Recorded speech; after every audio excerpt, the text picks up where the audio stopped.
Hello दोस्तों। आपके बीच math का प्रैक्टिस सेट नंबर 7 आ चुका है, जो आपके आने वाले यूपी पुलिस कांस्टेबल के एग्जाम के लिए और एसएससी जीडी के एग्जाम के लिए बहुत ही इम्पोर्टेंट होने वाला है। आप इसको करते हुए चलेंगे और अपना स्कोर कमेंट बॉक्स में जरूर लिखिएगा। चलिए शुरू करते हैं। प्रश्न नंबर 1। यात्रा पर जाने वाला एक व्यक्ति पहले 120 किलोमीटर की दूरी को 60 किलोमीटर प्रति घंटा और अगले 12 किलोमीटर की दूरी को 80 किलोमीटर प्रति घंटे की रफ्तार से तय करता है। यात्रा की औसत चाल क्या है? देखिए, औसत चाल के लिए आपके पास होना जरूरी है कुल दूरी बटे कुल समय। अब जैसा कि आप देख पा रहे हैं कि कुल दूरी तो आपको ज्ञात है 120 किलोमीटर और 12 किलोमीटर, कितना हो जाएगा? 132 किलोमीटर। लेकिन कुल समय आप कैसे निकालेंगे? जो 120 किलोमीटर 60 किलोमीटर प्रति घंटे की रफ्तार से जा रहा है, यानी समय बराबर क्या होता है? दूरी बटे चाल। तो दूरी कितनी है आपकी? 120 और चाल कितनी है? 60, यानी कितने हो गए? 2 घंटे। ऐसे ही आप दूसरी वाली दूरी और चाल का समय निकाल लेंगे। समय बराबर दूरी बटे चाल। तो दूरी आपको कितना दिया हुआ है? 12 किलोमीटर। चाल कितना हो गया? 80। इसे कर लेंगे तो 4 से 3 बार, 4 से 20 बार, 3/20 घंटे। जैसा कि औसत चाल के लिए मैंने बताया था, क्या आवश्यक है आपके लिए? कुल दूरी बटे कुल समय। कुल दूरी हो गई आपकी 132। तो अब आपको कुल समय है 2 घंटे और 3/20 घंटे। अब इनको आप जोड़ लेंगे, 2 + 3/20। 20 दूनी 40 और ये हो जाएगा 43/20 घंटे। रख दीजिए इसमें कुल दूरी बटे कुल समय, यानी 43, और मल्टीप्लाई कितने का हो जाएगा? 20 का। अब आपको इसको सॉल्व कर लेना है। 132 की मल्टीप्लाई 20 में और उसमें कितने का भाग दे देना है? 43 का। 132 जीरो में जीरो, 2 दूनी 4, 2 तिया 6 और 2640। 43 से ये जाएगा आपका। आप देखिए ऑप्शन भी देख लेंगे नियरेस्ट, जैसे ये 6 से स्टार्ट है, ये 7 से, यानी कहीं ना कहीं 6 और 7 के आसपास ही जाएगा। तो तब आप 6 से जब डिवाइड करेंगे तो 6 तिया 18, 6 चौक 24 और 1 25। 14 से 8 जाएगा, बचेगा आपका 6, उतार लिया जीरो। 43 से एक बार। अब आपको आगे करने की आवश्यकता नहीं है। आप देखेंगे ऑप्शन ए आपका 61.39 है, तो यही आपका करेक्ट आंसर हो जाएगा। बढ़ते अगले प्रश्न की तरफ। न्यूनतम संख्या क्या है जिसे प्रत्येक स्थिति में 12, 20 और 24 से विभाजित करने पर 8 शेष बचता है? Option A B C D आपको दिया है 118, 128, 168 और 208। इसको करने का आपका तरीका हो जाएगा, जो नंबर्स आपको दिए हुए हैं यानी 12, 20 और 24, इनका आपको एलसीएम ले लेना है। आई होप एलसीएम निकालना आप जानते होंगे। तो इसीलिए इसका एलसीएम यानी बड़ी वाली संख्या का हम अगर टेबल पढ़ेंगे तो ये 120, जो संख्या तीनों से कट जाए तो इसका एलसीएम कितना हो जाएगा? 120। अभी आप देखेंगे कि जब इनसे विभाजित करें तो 8 शेष बचना चाहिए, यानी अगर आप 120 को इनसे डिवाइड करेंगे तो पूरा चला जाएगा। और 8 शेष कब बचेगा? जब आपके पास नंबर होगा कितना? 128। अगर आप 128 में डिवाइड करेंगे, 12, 20 और 24 से अलग अलग करके देख लीजिएगा, तो आपका हर बार शेष 8 बचेगा। यही आपसे पूछा गया है, आपका करेक्ट आंसर हो जाएगा ऑप्शन नंबर बी। चलिए प्रश्न नंबर 3 को देखते हैं। 6 से विभाज्य 4 अंकों की सबसे छोटी संख्या के अंकों का योग 11 से विभाज्य 5 अंकों की सबसे छोटी संख्या के अंकों के योग का गुणनफल ज्ञात कीजिए। यानी 6 से विभाज्य 4 अंकों की सबसे छोटी संख्या सबसे पहले आपको निकालनी होगी। उसी प्रकार 11 से विभाज्य होने वाली 5 अंकों की सबसे छोटी संख्या आपको निकालनी है। तब फिर उनके अंकों का योग करके उनका गुणनफल हमसे पूछा है। सवाल आसान है लेकिन थोड़ा सा कैलकुलेटिव है। चलिए सॉल्व करते हैं। तो 4 अंकों का सबसे छोटा नंबर क्या होता है? 4 अंकों का सबसे छोटा नंबर होता है 1000। इससे छोटा तो अगर करेंगे तो क्या 999, ये तो 3 डिजिट का हो जाएगा। तो इसलिए आपका 4 अंकों का सबसे छोटा नंबर होगा 1000। और अब इसमें क्या देखना है? 6 से विभाज्य, यानी वो संख्या 6 से विभाज्य होनी चाहिए। तो आप 6 का इसमें डिवाइड करेंगे, कितना 4 आ गया, उतार लिया 0, 6 से ये 36, 4 उतार लेंगे 0, 6 से फिर ये 36 बार, यानी 4 शेष आपके पास बचेगा। 4 तो आपके पास ऑलरेडी है और 6 से ये डिवाइड होना चाहिए। तब आप नंबर का कैसे पता लगाएंगे? यानी 1000 प्लस 1000 प्लस 4 आपके पास है, तो ये हो जाएगा आपका 6 माइनस 4, 4 प्लस 2 बराबर 1002। आपका वो नंबर कौन सा हो जाएगा 4 अंकों का सबसे छोटा? 1002 डिवाइड करके देख लीजिए, तो आपका ये पूरा पूरा डिवाइड हो जाएगा। इसी प्रकार अब आप देखेंगे 5 अंकों का, तो 5 अंकों की सबसे छोटा नंबर कौन सा होगा? यानी 10,000। 10,000 में किसका? 11 का डिवाइड, 11 से 9 बार, एक उतार लिया, 0 नहीं जा रहा है तो ना जाने की 0, अगला 0 हम उतार लेंगे तो 11 निन्मा 99, आपका एक शेषफल बचेगा। तो अब उस नंबर का पता आप कैसे लगाएंगे?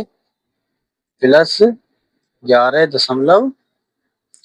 माइनस 1, तो ये हो जाएगा आपका 10, 10 ये नंबर हो जाएगा। अब आपको पता चल गया कि 11 से विभाज्य होने वाला 5 अंकों का सबसे छोटी संख्या ये है और 6 का 1002 ये है।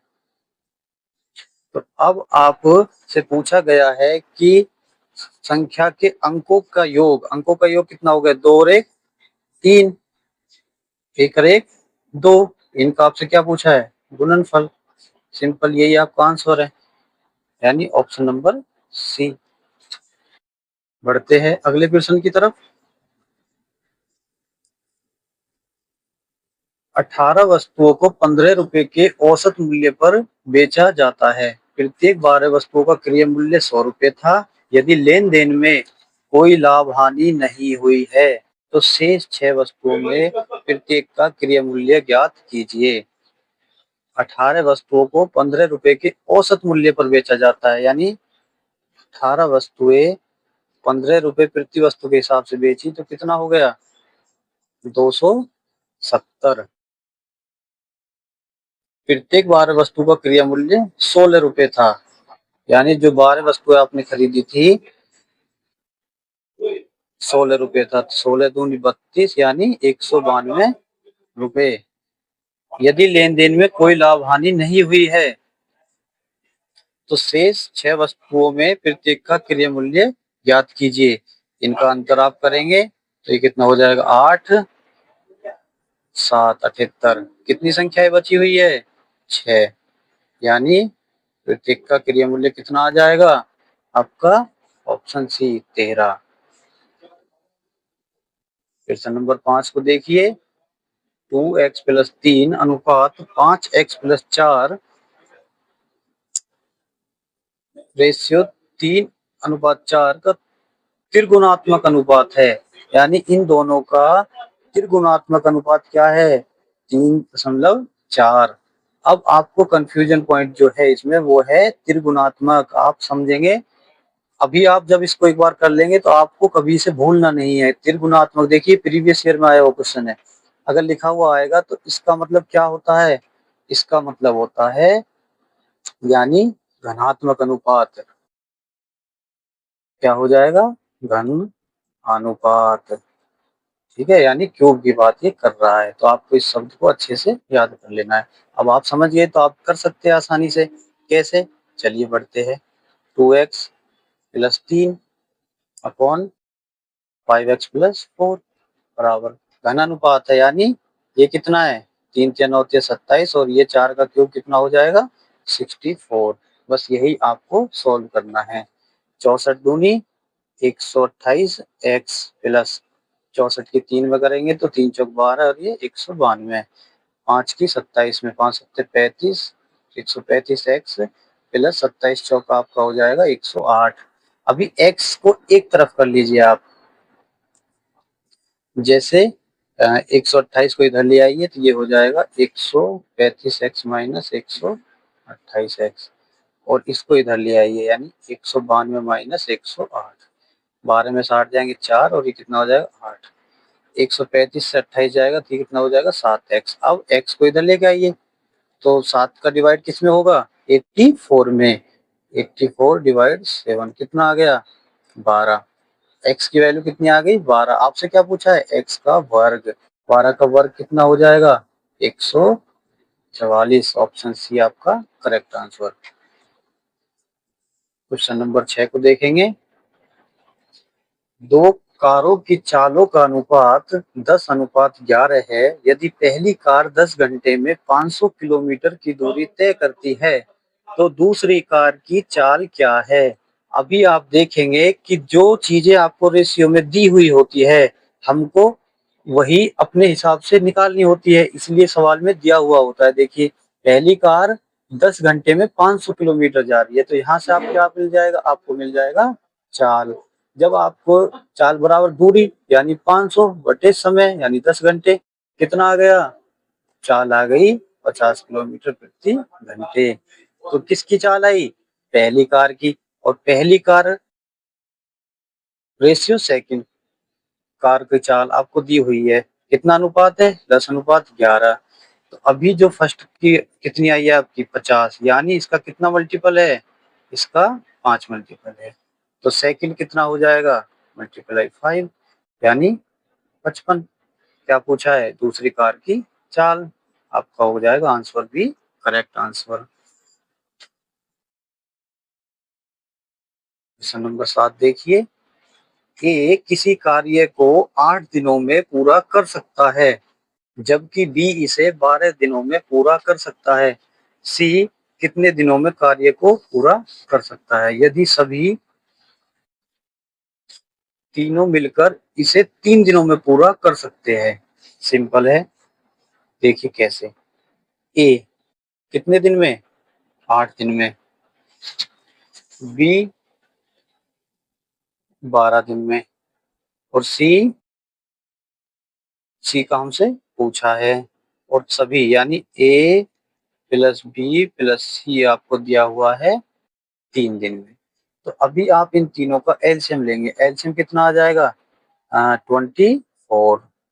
तो 8 से करेंगे तो 8 या 24, 12 से 12 दूनी 24 और 3 से 8 बार। 8 का डिवाइड दिया 3 आया यानी ये एक दिन का कार्य ए का है। 12 का 24 में दिया ये किसका है बी का। और जब 3 से दिया तो ये किसका था तीनों का। तो तीनों का कितना होगा ए प्लस बी प्लस सी 8। अब आपसे पूछा है सी का। तो जब ए प्लस बी आपको दिया हुआ है कितना दिया हुआ है 3 और 2 5, 3 और 2 5। जब 5 इस कुल 8 में से 5 ए और बी का है तब सी का कितना हो जाएगा 3। ध्यान से समझिएगा ए प्लस बी 3 तो 5 है तो तीनों की वैल्यू 8 है तो सी का कितना हो जाएगा 3। बस यही आपका पॉइंट था, यानी 24 बटे सी का पूछा है तो 3 कितना हो जाएगा 8। Option A correct answer. Question number 8 देखेंगे। 5 अंकों की सबसे बड़ी संख्या और 4 अंकों की सबसे छोटी संख्या के बीच अंतर ज्ञात कीजिए। अभी आप देखेंगे कि सबसे बड़ी संख्या 5 अंकों की कौन सी होती है, यानी 5 टाइम्स आप 9 लिख लीजिए, क्योंकि इसमें एक ऐड करेंगे तो संख्या कितने नंबर की हो जाएगी 6 नंबर की। तो 5 अंकों की सबसे बड़ी नंबर ये हो गया। 4 अंकों की सबसे छोटी संख्या, अभी पीछे भी हमने एक सवाल किया था, 4 अंकों की सबसे छोटी संख्या हो जाएगी ये। तो अब इनसे आपसे माइनस यानी इनका अंतर पूछा है। तो 9 9 9 8 और ये 9, ये आपका करेक्ट आंसर हो जाएगा। ये एग्जाम में पूछे जाते हैं क्योंकि एग्जाम में प्रेशर अलग रहता है बच्चे पर, तो वो इन चीजों में कंफ्यूज हो जाता है। और कहीं ना कहीं देखिए ऑप्शन आपको सिमिलर दिए हुए तो गलत ऑप्शन भी लग जाता है सही करने के बाद। इसलिए इनकी प्रैक्टिस आपको करनी चाहिए अच्छे से। ऑप्शन सी आपका करेक्ट आंसर हो जाएगा। देखेंगे क्वेश्चन नंबर 9।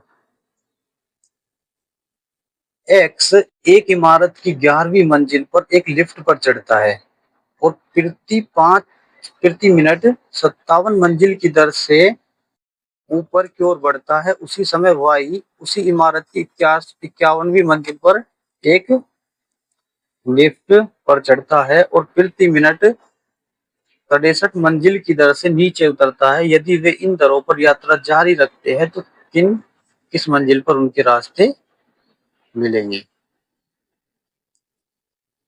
बिल्कुल ध्यान से पढ़िए, एक बार फिर पढ़िए क्वेश्चन को, तो आपको पता चलेगा। जैसे वो 11वीं मंजिल पर एक लिफ्ट पर चढ़ता है, यानी कहाँ पर है, 11वीं मंजिल पर, और वाई 51वीं मंजिल पर लिफ्ट पर चढ़ता है। ये देखेंगे आप, तो ये नीचे उतर रहा है और ये 57 मंजिल की दर से ऊपर चढ़ रहा है। तब आप सबसे पहले इनके बीच की जो प्रारंभिक दूरी लेंगे, वो कैसे आएगी, वो आएगी आपकी 51 माइनस 11 यानी 40 मंजिल। इन दोनों के बीच कितना डिस्टेंस है, 40 मंजिल का। अब हम देखेंगे, क्या देखेंगे, सापेक्ष सापेक्ष चाल। सापेक्ष चाल कैसे हो जाएगी, यानी एक दूसरे की तरफ आ रहे तो जो हम हमेशा ऐड करते हैं, रेलगाड़ी वाले क्वेश्चन में भी आपने देखा होगा। तो 57 की दर से ऊपर और ये 63 की दर से नीचे, तो कितना हो जाएगा, यानी 120 मंजिल। कितना आपको क्वेश्चन दिया हुआ है प्रति मिनट में, तो मंजिल प्रति मिनट, 120 मंजिल प्रति मिनट हो गया। अब समय समय चाल बराबर समय चाल बराबर दूरी बटे समय बराबर हो जाएगा दूरी बटे चाल। अब आप देखेंगे दूरी कितना था, 40 मंजिल, चाल कितना था, 120 मंजिल प्रति मिनट, मंजिल मंजिल प्रति मिनट, मंजिल से मंजिल, ये 4 से 1/3 कितना आ जाएगा, मिनट।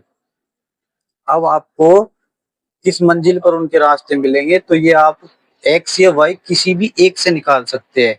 कैसे, अभी आप देखिए एक्स की स्थिति से देखिए, यानी एक्स से कैसे, कहाँ से एक्स चढ़ा था, 11वीं मंजिल से, और कितने से ऊपर जा रहा है, 57 प्रति मिनट यानी 1/3। 57 कितनी बार कट जाएगा, 3 एकम 3, 3 निम 27, यानी किस मंजिल पर मिलेंगे, 19 और 11 30। अगर आपसे y से निकालना है आंसर, तो y से अगर आप निकालेंगे तो आप देखेंगे कि कहाँ पर है वो, 51वीं मंजिल पर, तो वो नीचे आ रहा है, तो अब की बार हम माइनस कर देंगे, 63 ना 1/3, 51 माइनस 21 कितना आ गया आपका, 30 मंजिल, यानी कहाँ पर मिलेंगे, 30 मंजिल। आप किसी से भी अपना आंसर निकाल सकते हैं। इसकी प्रैक्टिस करिएगा, आपको अच्छे से याद हो जाएगा। एक दो क्वेश्चन ऐसा एग्जाम में जरूर देता है जो 3-4 लाइन में होता है, ताकि बच्चा उस पर अपना टाइम वेस्ट कर सके। तो जिसकी प्रैक्टिस अच्छी होगी वो उस पर कर भी पाएगा और कम समय में कर सकेगा। बढ़िए प्रश्न नंबर 10 की तरफ। एक छात्र एक परीक्षा में 85% अंक प्राप्त करता है, 4 विषयों में अंक है उसके 79, 81, 88, 94, तो 5वें विषय में छात्र के अंक ज्ञात कीजिए। बहुत ही सिंपल प्रश्न है आपका। आपको 1, 2, 3, 4 जो आपके 4 एक सब्जेक्ट थे, उनमें आपको ये नंबर प्राप्त हुए। तब मान के चलिए आपका प्रत्येक जो सब्जेक्ट यानी प्रत्येक एग्जाम था वो 100 प्रश्न का ही था, मतलब 100 नंबर का ही था, और उसमें आपके अलग अलग ही आए। तो जब 100 में से कितना आया, 79, दूसरे वाले में कितना आया, 81, तीसरे वाले में कितना आया 88 और चौथे वाले में आपका आया 94। तो आपका 400 में से कितना आ चुका है, आपका आ चुका है 9 10 8 18 4 22 और 8 7 15 5 20 23 23 और 2 25 25 और 9 25 और 9 आपका हो जाएगा 34 यानी 342। अब आपको पता चल गया कि 4 सब्जेक्ट में आपके कुल अंक कितने 342, पांचवे में पूछा है और परीक्षा में कुल जो प्राप्त किया है 85, यानी कुल परीक्षाएं कितने की हो जाएगी 500 नंबर की, 400 के 4 और एक 5, 500 500 का कितना प्राप्त किया आपने 85%। 2 जीरो से 2 जीरो 5 की 85 में करेंगे 425। बस ये आपका हो गया 5 विषय का, ये हो गया आपका 4 विषय का। तो 5वां पूछा तो इससे इसको माइनस कर दीजिए, 425 में से 342 माइनस कर दीजिए तो आपका कितना आ जाएगा 83, यानी ऑप्शन ए करेक्ट आंसर। देखिए अभी आपको इसमें टाइम लगता है लेकिन जब प्रैक्टिस हो जाएगी तो तब आप इनको सेकंडों में कर पाएंगे और इतना बड़ा करने की जरूरत नहीं रहेगी। प्रश्न नंबर 11, एक निश्चित मूलधन पर 10% ब्याज पर 2 वर्ष की अवधि का साधारण ब्याज चक्रवृद्धि ब्याज से 1 रुपए कम है, तब मूलधन ज्ञात कीजिए। देखिए आप देखेंगे कि अगर मान लीजिए आप साधारण ब्याज की बात करते हैं तो पहले वर्ष 10 दूसरे वर्ष 10 आपको कितना मिला 20%। आप करेंगे चक्रवृद्धि ब्याज की बात अगर, तो चक्रवृद्धि ब्याज हमेशा सक्सेसिव तरीके से होता है 10 प्लस 10 प्लस 10 गुना 10/100, यानी अगर 2 साल का 10% से इंटरेस्ट लगेगा तो आपको मिलेगा 21 रुपए, और अगर वही आपका होगा साधारण ब्याज पर तो आपको मिलेगा 20%। और इसने हमको क्या दिया हुआ है, हमने को दिया हुआ है कि साधारण ब्याज चक्रवृद्धि ब्याज से कितना कम है 1 रुपए कम है। ये बोल रहा है 1 रुपए कम है और हमारे हिसाब से हम बोल रहे हैं कि 1% कम है, कुल के लिए 100 से मल्टीप्लाई, तो आपका मूलधन आ जाएगा 100 रुपए। यानी जो आपको दिया हुआ है, क्या दिया हुआ है चक्रवृद्धि ब्याज और साधारण ब्याज का अंतर, और हमारे पास भी अंतर है प्रतिशत में, तो बस उसकी डिवाइड करके 100 से कर देंगे, आपका ऑप्शन ए हो जाएगा करेक्ट आंसर। क्वेश्चन नंबर 12 देखिए ध्यान से, 3 पार्टनर एक्स वाई और जेड ने लाभ साझा किया, यदि कुल लाभ 3000 रुपए था, एक्स का हिस्सा जेड की तुलना में 400 रुपए कम है और वाई का हिस्सा जेड की तुलना में 200 रुपए कम है, तो एक्स वाई जेड का लाभ साझेदारी का अनुपात ज्ञात कीजिए। एक्स वाई और जेड लिख लीजिए, एक्स वाई और जेड, एक्स का हिस्सा जेड से कम है और वाई का हिस्सा जेड से, यानी सबसे पहले आप जेड का ही मान लीजिए यानी एक्स, तो वाई का हिस्सा जेड की तुलना में 200 रुपए कम है, तो इसका कितना हो गया एक्स माइनस 200, और एक्स का हिस्सा जेड की तुलना में 400 रुपए कम है, तो ये हो जाएगा आपका एक्स माइनस 400। लाभ या कुल राशि हमेशा इसी रेशियो में वितरित की जाती है, तो आपको कुल लाभ कितना दिया हुआ है 3000 रुपए, और हम देखेंगे हमारे हिसाब से x minus 400 plus x minus 200 तीनों को जोड़ देंगे, ये किसके बराबर हो जाएगा 3000 के, यहाँ से आप एक्स की वैल्यू निकाल लेंगे, 3x एक्स को जोड़ेंगे और ये हो जाएगा माइनस का 600 बराबर कितना हो जाएगा 3000, 3x बराबर कितना हो जाएगा 600, इधर जाके ऐड हो जाएगा तो ये कितना हो जाएगा 3600, x की वैल्यू आप निकालेंगे 3 से 3600 में डिवाइड हो जाएगा तो x की वैल्यू कितनी हो जाएगी 1200। अब आपको x की वैल्यू 1200 मिल चुकी है, तो यहाँ पर आप तीनों में रख देंगे तो x y z का मान आपको मिल जाएगा। जैसे z का कितना आया 1200, y कितना कम है 200 तो ये कितना हो जाएगा 1000, और ये z से कितना कम है 400 तो ये कितना हो जाएगा 800। 2 जीरो से 2 जीरो कट गया, 2 से ये 4 बार, ये 2 से 5 बार और ये 2 से 6 बार, अनुपात क्या हो जाएगा?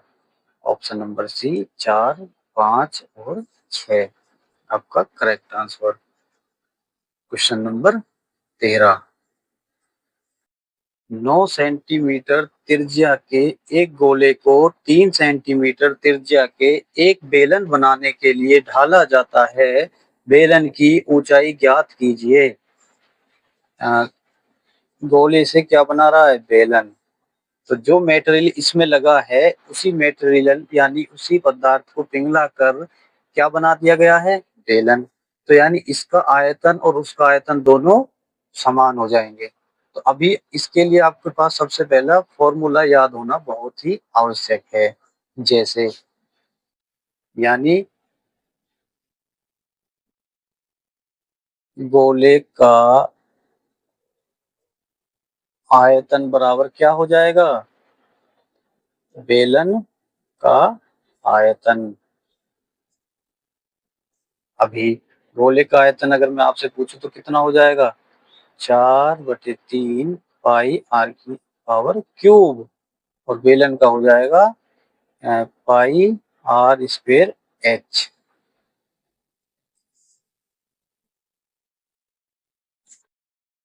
जो दिया हुआ है वो अब आप रखेंगे। जैसे त्रिज्या गोले की कितनी है? 9।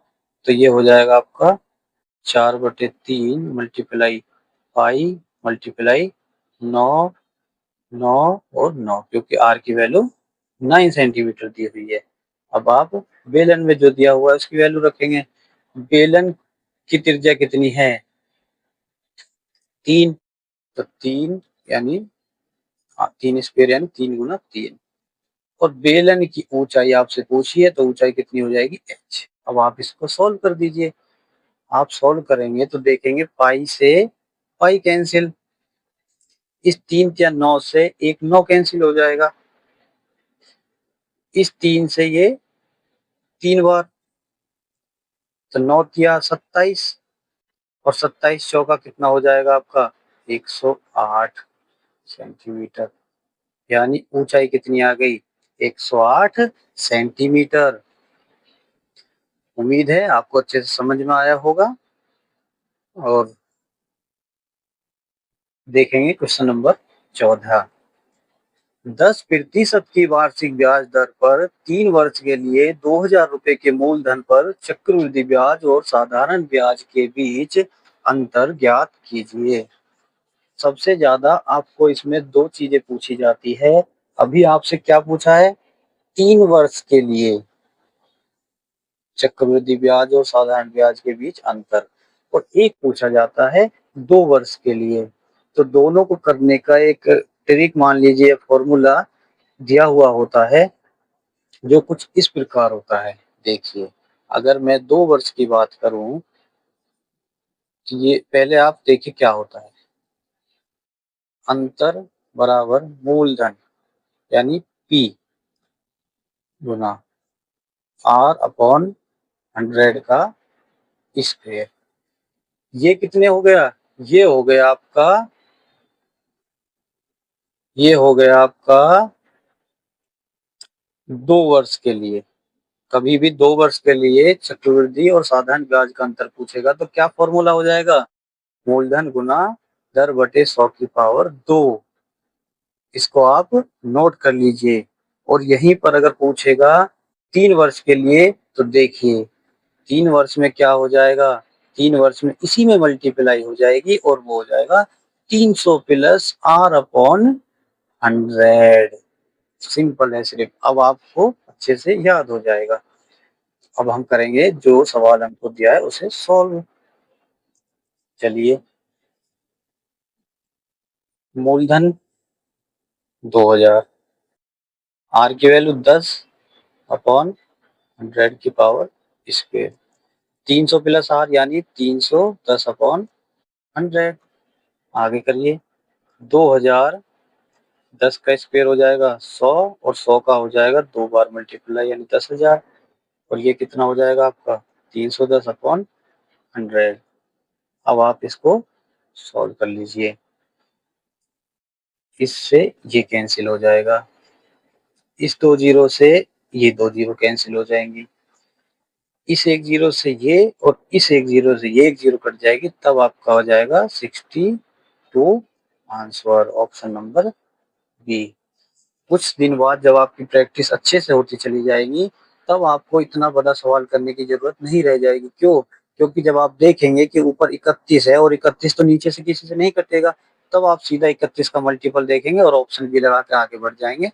प्रैक्टिस करने के बाद यही चीजें, जब टाइम आपका कम हो जाता है तो सबको ट्रिक या ये सब लगने लगती है, जबकि वो मेन खेल होता है आपके कैलकुलेशन का और आपकी प्रैक्टिस का, कि आप एक क्वेश्चन पर कितनी प्रैक्टिस करते हैं। और जिस क्वेश्चन पर आप अटकेंगे, जिस भी सब्जेक्ट के या टॉपिक के, उसके आपको 10 क्वेश्चन कम से कम करने हैं, किसी भी बुक से या कहीं से भी जहां से आपको मिलेंगे। देखेंगे प्रश्न नंबर 15। कुछ वस्तुओं को उनके क्रय मूल्य से 25% अधिक अंकित किया गया था। इस प्रकार की वस्तुओं में से एक वस्तु को अंकित मूल्य पर 20% लाभ पर बेचा गया था, दूसरी को अंकित मूल्य पर 10% हानि पर बेचा गया था। तो कुल प्रतिशत लाभ ज्ञात कीजिए। ये रीजनिंग से भी आसान होते हैं क्वेश्चन। आप एकदम बिल्कुल अपना थोड़ा सा तरीका सोचने का ठीक कीजिए और एकदम मन से हटा दीजिए कि मैथ है क्या है, कुछ नहीं है। बिल्कुल सरल तरीके से देखिए। कैसे? अमूमन वही तो चीजें है जो हम अपनी दिनचर्या या बाजार जाते सब यही तो करते हैं। कुछ वस्तुओं को उनके क्रय मूल्य से 25% अधिक अंकित किया गया था। इस प्रकार की वस्तुओं में से एक वस्तु को 20% अधिक लाभ पर बेचा गया और दूसरी को 10% हानि पर। तो आपको पता चल गया कि दो प्रकार की वस्तु थी आपके पास। ठीक है, मान लीजिए दोनों प्रकार की वस्तु 100 और 100 रुपए वाली थी, तो 25% अधिक अंकित किया गया, तो यानी ये कितना हो गया 125 और ये कितना हो गया 125। आपने कुल कितने रुपए खर्च किए 200 और उनको बढ़ाकर कितना रेट कर दिया 250। भाई आपने ये खरीदी थी दो टाइप की वस्तुएं और इस पर अंकित मूल्य कर दिया आपने 125 और 125। सिंपल है। अब एक वस्तु को अंकित मूल्य पर 20% लाभ, यानी अंकित मूल्य फर्स्ट वाली का कितना है 125, 120% लाभ पर 20 है तो 100 में जोड़ के लिखेंगे। तो आप इसको काट लीजिए। 25 चौका 100, 25 से 5 बार, 4 से 3 बार, यानी आपने जो वस्तु सबसे शुरू में 100 रुपए में खरीदी थी उसको लास्ट में 150 रुपए में बेच दिया, यानी सेलिंग प्राइस। अब जो सेकंड वाली पर कहा है उसको करते हैं। दूसरी को अंकित मूल्य पर 10% हानि पर बेचा गया। दूसरी 100 में खरीदी थी आपने, अंकित मूल्य कितना कर दिया था 125 कर दिया था। अब अंकित मूल्य पर लिखा है ना, अंकित मूल्य पर 10% हानि पर बेचा गया, तो बेच दीजिए 125। ये सेकंड वाली की बात हो रही है। 10% हानि यानी 90 मल्टी अपॉन 100, तो 25 से 4 बार, 25 से 5 बार, और 9 बार, 9 पंजे 45 अपॉन 4, 4 का इसमें डिवाइड दे दीजिए। 4 एकम 4, 4 एकम 4, 4 दूनी 8, 4 पंजे 20। दूसरी को कितने में बेच दिया 112.5 में। जो ये पूछ रहा है कुल लाभ प्रतिशत ज्ञात कीजिए। आपने कितने में खरीदी 200 रुपए में, कितने में बेच दी 150 प्लस 112.5, यानी 5 2 6 2। 200 की वस्तु कितने में बेच दी, खरीदी थी कॉस्ट प्राइस, बेच दी 262.5 में। तो कुल लाभ प्रतिशत पूछा है, यानी 62.5 का लाभ कितने से 200 से ना 100, जीरो, 2 जीरो से ये 2 जीरो कट गया। अब इसमें आप 20 का डिवाइड कर दीजिए, तो 20 से 60 में जाएगा, 20 दिया 60। और फर्स्ट को करने से ही आपको पता चल गया। देखिए इस ऑप्शन में शुरू में 2 है, इसमें 2 है और आपका पहला 3 बार जा रहा है, तो आपको आगे करने की जरूरत नहीं है, आपका यही आंसर हो जाएगा। कैलकुलेशन आप जितनी ज्यादा से ज्यादा बेहतर, और वो तभी होगी जब आप प्रैक्टिस अच्छे से करेंगे। प्रश्न नंबर 16। 20% और 10% के दो क्रमिक छूट के बाद एक वस्तु को 954 रुपए में बेचा गया। वस्तु का अंकित मूल्य। आपको क्या दिया हुआ है? विक्रय मूल्य। अब छूट आप भी अपना विक्रय मूल्य निकाल लीजिए और जो दिया है उसमें भाग कर दीजिए। यही फॉर्मूले पर पूरा मैथ इसी फॉर्मूले पर घूमता है। आपको दिया क्या है वो आपको खुद से निकालना है और उससे कंपेयर कर दीजिए बस। जैसे छूट के बाद कोई चीज सपोज कीजिए 100 की थी, यानी 20 की छूट तो 80 और 10 की तो 90/100। ये 2 जीरो से ये, यानी आपने उसे कितने में बेच दिया? 72 में। ये बोल रहा है कि 954 में बेचा, हम बोल रहे हैं 72 में बिक्री की है, यानी बेचा है। तो अंकित मूल्य के लिए 100। 9 से ये 8 बार, 9 से ये 6 बार, 2 से 4 बार, 2 से 25 बार और 4 ये हो जाएगा आपका। दोबारा से कीजिए इसको।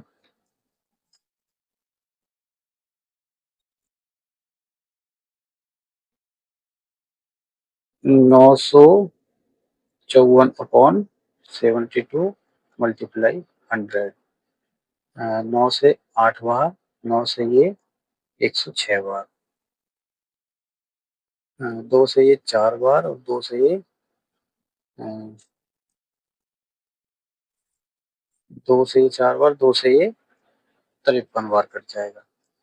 अभी आप ऊपर आपका हो जाएगा 5300, नीचे हो जाएगा 4। 5300 में 4 की भाग देंगे, 4 एकम 4, 4 के 12, 4 दूनी 8, 4 पंजे 20, 1325 रुपए। Option A clear. प्रश्न नंबर 17। एक परिवार में दो माता पिता और 3 बच्चे हैं। यदि माता पिता की औसत आयु 36 वर्ष है और बच्चों की औसत आयु 10 वर्ष है तो परिवार की औसत आयु ज्ञात कीजिए। सबसे पहले आप जानते हैं कि जिनकी औसत आयु दी है उसमें मल्टीप्लाई करने पर कुल योग आ जाता है। जैसे माता पिता की औसत आयु कितनी है? माता m प्लस p कितना है? औसत आयु 36 वर्ष। माता पिता कुल कितने हो गए? 1 और 1 2, यानी 72। इनका योग आ जाएगा 72 वर्ष। इसी तरह 3 बच्चे दिए हुए हैं, उनका औसत आपको कितना दिया हुआ है? 10 वर्ष। तो योग कितना हो जाएगा? 30 वर्ष। योग कितना हो जाएगा? 30 वर्ष। अब आपसे पूछा है परिवार की औसत आयु। औसत आयु के लिए कुल संख्या या कुल संख्या और कुल सदस्य यानी कितने हो गए? 3 4 5, कुल 5। और कुल योग कितना हो गया? यानी 102। तो बस यहीं से औसत आपका निकल जाएगा। औसत यानी इसमें आप 102 में 5 की डिवाइड कर दीजिए तो ये आ जाएगा 5 दूनी 10 और ये 20.4 वर्ष। ऑप्शन बी आपका correct answer. Question number 18। X के पास बैंक खाते में जमा राशि 100.82 रुपए है। 74.35 रुपए जमा करने, ध्यान से पढ़िएगा, जमा करने और 50.17 रुपए निकालने के बाद वह बैंक में जमा राशि से 5 रुपए की मतलब 5 रुपए वाली प्रत्येक 5 रुपए की कितनी चॉकलेट खरीद सकता है? ये बाद में करेंगे। पहले आप देखिए आपके पास बैंक में रुपए बचते कितने हैं। आपके पास कितने रुपए हैं? 100.82। यहाँ तक आपका क्वेश्चन हो गया। अब इसको देखिए कितना जमा किया? 74.35। कुल कितना हो गया? 175.17। अब यहाँ तक हो गया सवाल, इसको कीजिए। 50.17 निकालने के बाद वह अपने बैंक में, यानी अब इसने निकाले हैं कितने? 50.17। तो जो बोल रहा है वही करते हुए चलिए। 0 0 5 2 1। आपके पास कितने रुपए बचे? 125 रुपए। 5 रुपए वाली चॉकलेट या कोई भी चीज हो तो आप डिवाइड करेंगे तो आप कितनी टॉफिया या चॉकलेट ले पाएंगे? चॉकलेट पूछा, कितनी चॉकलेट ले पाएंगे? आप ले पाएंगे 25 चॉकलेट। यही आप का सी करेक्ट आंसर हो जाएगा। प्रश्न नंबर 19, एक कक्षा के बच्चों के निःशुल्क पुस्तकें वितरित की गई। यदि प्रत्येक बच्चे को मिलने वाली पुस्तकों की संख्या बच्चों की संख्या का 1/8वां हिस्सा थी, यदि बच्चों की संख्या आधी हो तो प्रत्येक बच्चे को 16 पुस्तकें प्राप्त हुई होगी। ज्ञात कीजिए कुल कितनी पुस्तकें वितरित की गई थी।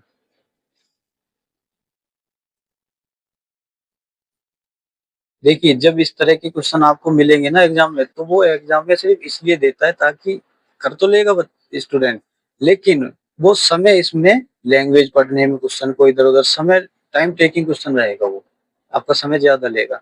इस रणनीति के तहत एग्जामिनर हमेशा इस तरह के प्रश्न परीक्षा में रखता है।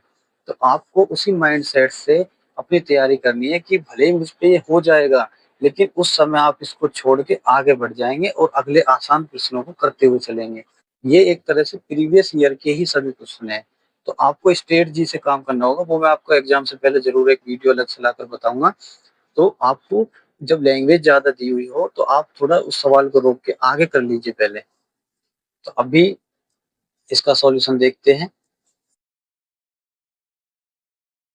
बच्चों की संख्या का 1/8 वैसा थी। कोई भी नंबर आप ले लीजिए जो 8 से कटता हो। माना बच्चे कितने हैं? 8। पुस्तकों की संख्या बच्चों की संख्या का 1/8। तो पुस्तक कितनी मिलेगी? 8 का 1/8 बराबर 1। बच्चे 8 है, प्रत्येक को पुस्तक 1 मिल रही है, तो कुल पुस्तक कितनी हो जाएगी? कुल बच्चे गुना पुस्तक बराबर 8। कुल पुस्तक कितनी बटी? 8। यहाँ तक आपका सवाल हो गया। अब दूसरा हिस्सा देखिए। बच्चों की संख्या आधी हो। बच्चे आपने माने थे 8, अब बच्चे कितने? अब बच्चे 4। जो इसने बोला हमने वही कर दिया, आधी हो। प्रत्येक बच्चे को 16 पुस्तकें प्राप्त हुई। अब कितनी पुस्तक मिली? 16।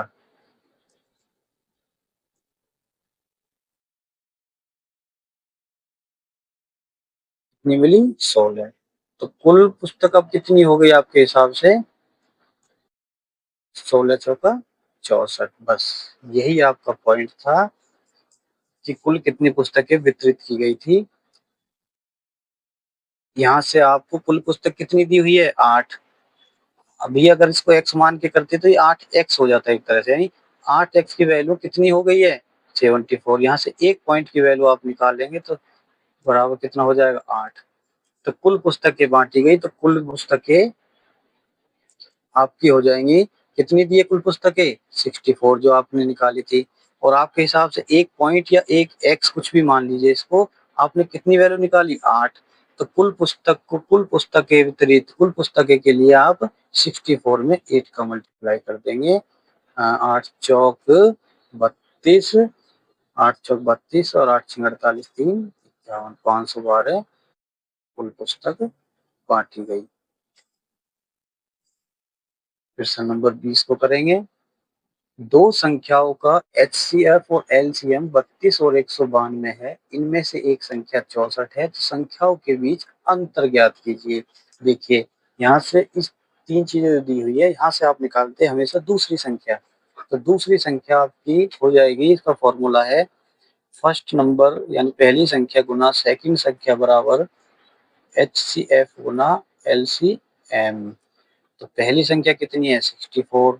सेकंड आप निकाल रहे हैं, एचसीएफ कितना है?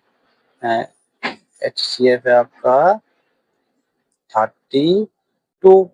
एलसीएम कितना है? 192। तो यहाँ से आप देखेंगे तो 32 से 2 बार और 2 से ये 2 नीम 18 और 2 छक्की 12। सेकंड नंबर कितना आ गया? 96। तो दोनों संख्याओं के बीच अंतर पूछा है, सिंपल है। तो अंतर हो जाएगा आपका 96 माइनस 64। कितना हो गया? 32। ऑप्शन सी आपका करेक्ट आंसर।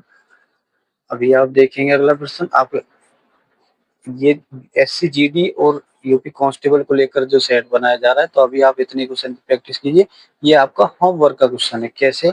1845 में वह सबसे छोटी संख्या जो जोड़ी जानी चाहिए कि वह 3, 4, 5 तथा 6 से विभाज्य हो जाए। देखिए अलग अलग 3, 4, 5, 6 से संख्या वही विभाजित होगी जो इनके एलसीएम से होगी। तो आपको इनका एलसीएम निकालना है और 1845 में डिवाइड करना है। वह छोटी संख्या जो जोड़ी जानी चाहिए, यानी देख लेना है कि इसमें कौन सा होगा। तो आप कमेंट में होमवर्क क्वेश्चन का आंसर लिखेंगे और आपने कुल कुल आपका कितना स्कोर हुआ वो आप लिखेंगे कमेंट में, और अपने 1 या 2 दोस्तों के साथ वीडियो को शेयर जरूर कीजिएगा और लाइक कीजिएगा और चैनल को सब्सक्राइब कर लीजिए। मिलते हैं अगले प्रैक्टिस सेट में बहुत बेहतरीन क्वेश्चनों के साथ। धन्यवाद। जय हिंद।